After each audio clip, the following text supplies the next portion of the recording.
Grand Rising, great tidings, one and all. Welcome to day 17 of Materializing Wealth, going further and further in this whole process of being able to co-create, to experience, to embody. Grand Rising, great tidings, one and all. Turn that off.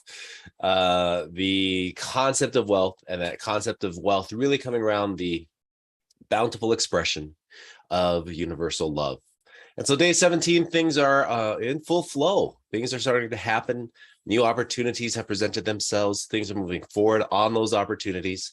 I wanted to take today just to give you a general feel for what you could be doing within your day along these lines. We have more of a system that we can actually utilize in terms of this whole concept of materializing wealth.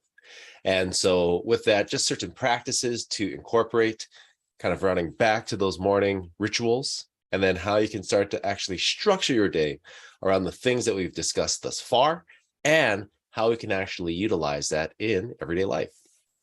So going back to the very beginning, right? So one of the first things that we talked about is this concept of divine oneness, how all things are connected. And knowing that is just something to continue to carry into your day, because with that comes a lot of really powerful opportunities and capacities to continue to really look at this concept of embodiment. How can I be that which I desire to see? And in all of that, then really allowing that to be a core fundamental aspect of how we engage the world around us by cultivating a deeper, richer, pun fully intended, and more wealthful capacity inside.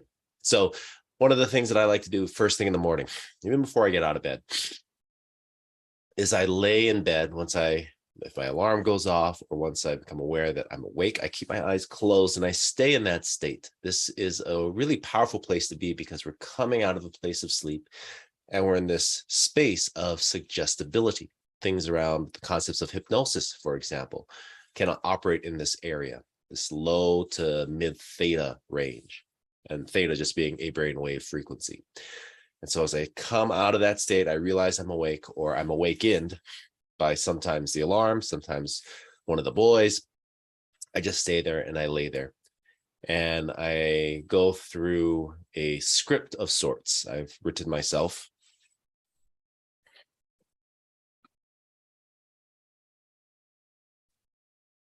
A letter. And there's different ways to do this, but this is definitely something to translate out of our body, something that we really want to have. And so this is a letter as if all things have happened. I like to flash forward into that place and that space of where it's already done. All the things I've wanted, desired, and intending have happened. And so this is a letter that basically goes through that. And I recite it in my head. And so I've done it, I started this at the beginning of this whole process, actually. And I have it, generally speaking, scripted, running out that I now have this, I am now this.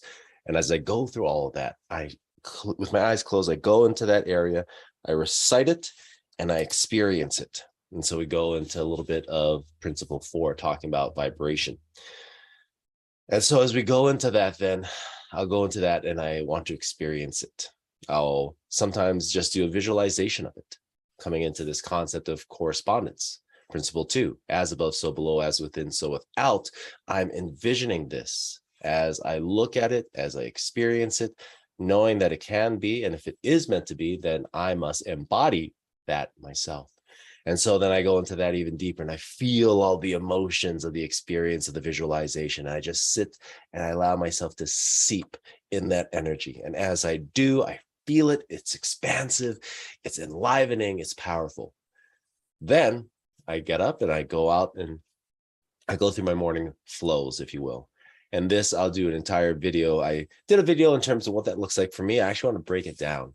I have 4 general components to connect, which I do through breath work, through just taking a moment just to be present within my body, to then balance. Then I go through a process in terms of becoming more coherent, more not just connected, cultivating harmony with inside of my body through things like visualization and meditation. I align And I go through this tonal or chanting process, and then go into a deeper technique that allows me then to align to that place.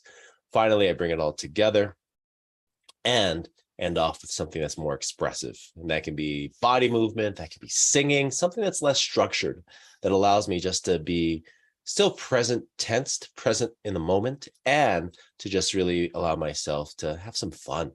My opportunities bring more fun and play into my life. And I can be very fun and playful. However, I also can be very purposeful. And it seems that I've been much more purposeful in the last few months than I have been playful. So really just focusing on that part.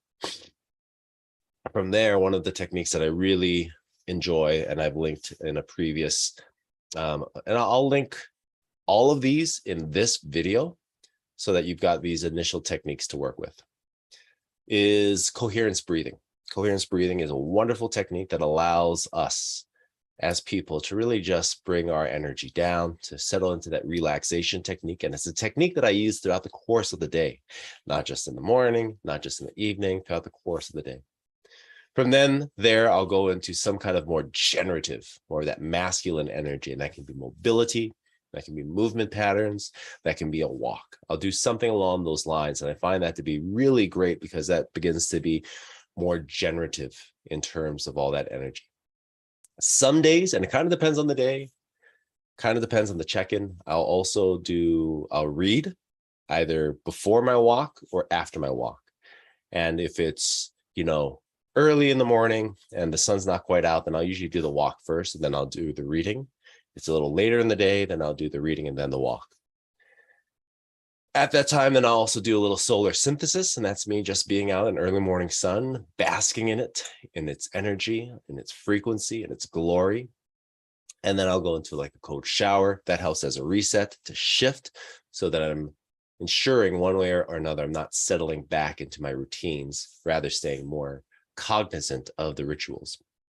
And then through the course of the day, I'll have a number of different things as well, but I feel like it's important to really front load our process at the very beginning, because then it sets not just precedence, it also sets context for the rest of the day. For now, though, I feel like that's a good place to